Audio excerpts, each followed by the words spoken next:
Melihat Alia yang begitu rapuh meninggalkan rumahnya, membuat pikiran Indira melayang ke masa lalu di mana dia juga pernah mengalami hal seperti itu. Masa di mana dia benar-benar berada di titik terendah dalam hidupnya. Alia. Indira berlari mengejar Alia, entah kenapa ada dorongan kuat dalam dirinya untuk mengejar gadis itu sampai di depan gerbang rumahnya. Alia sudah tak terlihat, apalagi kalau tidak salah Alia bilang mau pergi jauh. Jangan-jangan dia akan melakukan hal nekat. Pikiran buruk Kania sudah mulai kemana-mana. Kemana itu Alia? Kania merasa khawatir, sebelum ada kejadian seperti ini, dia sudah menganggap Alia seperti anak kandungnya sendiri. Mengingat posisi Alia yang sama dengan dirinya di masa lalu, membuat ia merasa iba pada gadis itu. Sekarang dia sudah bisa berpikir dengan jernih setelah tahu putranya tidak pernah melakukan perbuatan terlarang itu. Sakit memang karena Alia tega memfitnah Bima. Tapi sekarang dia sudah kembali tenang dan lega. Indira segera menghubungi orang tua Alia tentang pengakuan Alia barusan. Dan memastikan apakah Alia sudah sampai di rumah atau belum. "Pah," katanya Alia belum sampai rumah. "Ini sudah sore Pah. Kemana dia ya Pah?" "Mama khawatir," ucap Indira pada saatnya. "Mama sudah hubungi Bima. Barangkali Bima tahu tempat yang biasa Alia kunjungi. Kenapa Mama tidak kepikiran dari tadi? Mama sedang panik makanya lupa."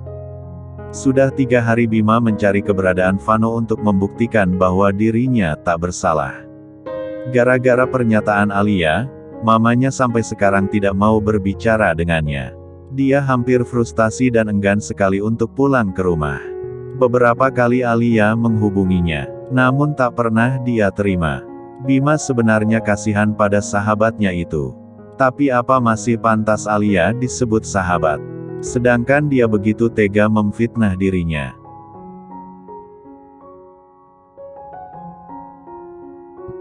Sayup-sayup terdengar suara seorang gadis yang membaca Al-Quran di masjid kampus. Suaranya begitu lirih namun masih bisa didengar oleh Bima yang saat itu telah selesai mengerjakan salat Asyar. Dia pernah mendengar suara ini sebelumnya. Bukan suaranya yang membuat hatinya bergetar. Karena suara gadis itu sangat lirih.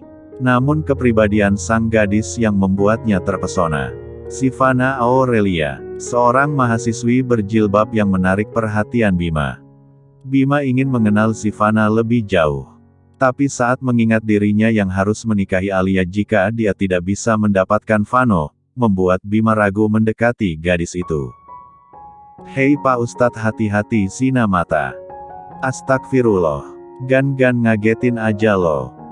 Habisnya sejak tadi saya lihat Pak Ustadz ngeliatin Mbak cantik yang sedang membaca Al-Quran itu.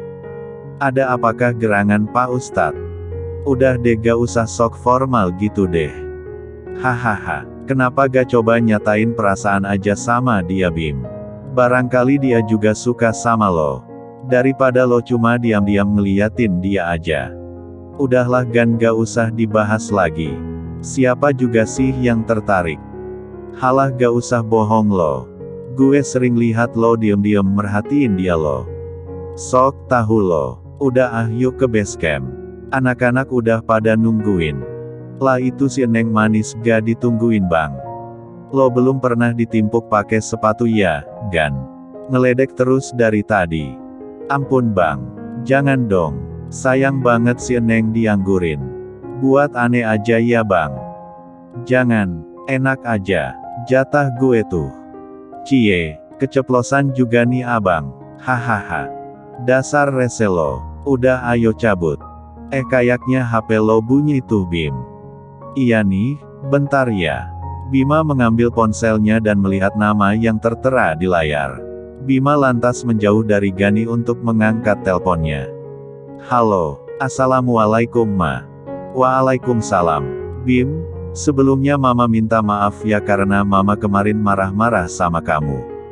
Tapi hari ini Mama sudah tahu kebenarannya." "Iya Ma, tidak apa-apa. Maksud Mama kebenaran apa?" "Tadi Alia kesini dan mengatakan semuanya pada Mama. Dia menyesal sudah memfitnahmu." "Alhamdulillah. Sekarang Mama percaya sama Bima kan? Iya nak, maafin Mama. Harusnya Mama tahu, kamu tidak akan melakukan hal seperti itu. Tidak apa-apa Ma, yang penting Mama percaya sama aku, itu sudah cukup, Ma. Terima kasih sayang. Tapi Bim, Alia tadi bilang dia mau pergi. Mama tadi berusaha mengejarnya tapi dia sudah tidak ada. Perasaan Mama tidak enak, lalu menelpon Tante Eva. Dan ternyata Alia belum pulang, Bim. Mama kok jadi khawatir sama Alia. Yang bener Ma, walau Bima sempat membenci Alia, namun rasa sayang pada gadis itu belum sepenuhnya hilang. Dia masih menganggap Alia seperti adiknya. Apalagi sekarang mamanya sudah tahu yang sebenarnya. Iya, Bim, kamu bisa bantu cari dia. Om Arman dan Papa juga lagi mencari Alia sekarang. Iya Mah. Bima akan cari Alia. Makasih ya Ma. Hati-hati ya, nak. Kabari Mama kalau ada apa-apa. Iya Ma. Gan, sorry gue gak bisa ikut ke base camp. Gue ada urusan mendadak. Salam buat temen-temen ya. Mau kemana lo? Adalah pokoknya. Udah ya gue cabut dulu. Bima berlari menuju ke tempat parkir. Tanpa ia sadari ada seorang gadis yang melihatnya dari kejauhan. Bima mencari Alia ke tempat-tempat yang biasa mereka kunjungi. Dan sampai malam hari, jejak gadis itu tak ia temukan. Bima semakin khawatir, mengingat Alia sedang hamil. Bima menghubungi papanya, namun mereka juga belum menemukan keberadaan Alia.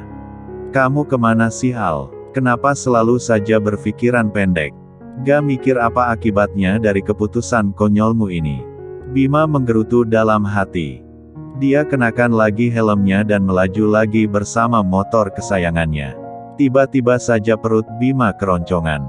Dia lupa belum makan dari tadi siang. Akhirnya ia mencari warung makan terdekat. Kebetulan ada warung tenda nasi Padang. Dia ingat Alia suka sekali makan nasi Padang. Aku mau rendangnya 2 ya Bim. Bima tiba-tiba ingat ucapan Alia yang selalu minta rendang 2, setiap kali ia mentraktir gadis itu. Bima masuk ke warung makan nasi Padang. Dia makan sendirian. Dia ingat bagaimana Alia selalu saja makan dengan lahap dan bercerita banyak hal padanya. Bima merasa ada yang hilang. Tolong, Pak tolong.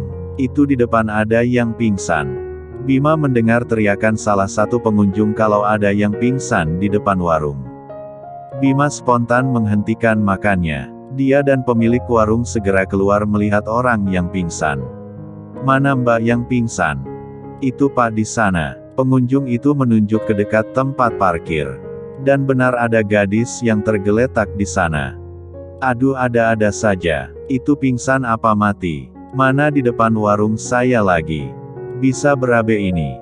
Pemilik warung hanya diam saja, membuat Bima geram. Akhirnya Bima yang menghampiri gadis yang pingsan itu. Alia,